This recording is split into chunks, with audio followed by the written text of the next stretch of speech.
Welcome to the Tech Egg. Don't get scrambled. Enjoy the video. You start now by securing the car and protecting yourself. You want stability and eye protection. Once done, locate the negative terminal and loosen its bolt.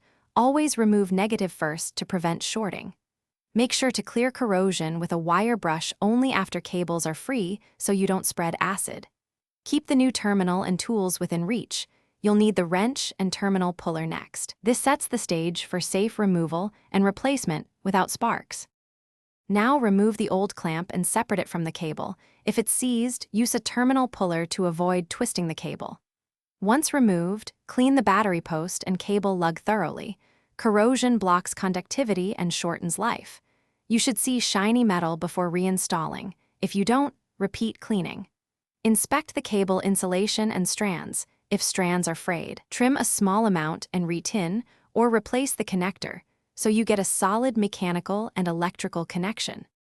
Attach the replacement clamp to the prepared cable and seat it on the battery post. Tighten to the manufacturer's torque spec so it won't loosen.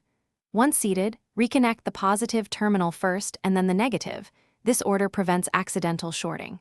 Start the engine to confirm good connection and check voltage with a meter. Stable readings mean success.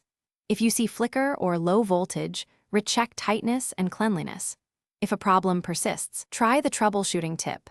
Clean contacts again and ensure cable continuity with a multimeter.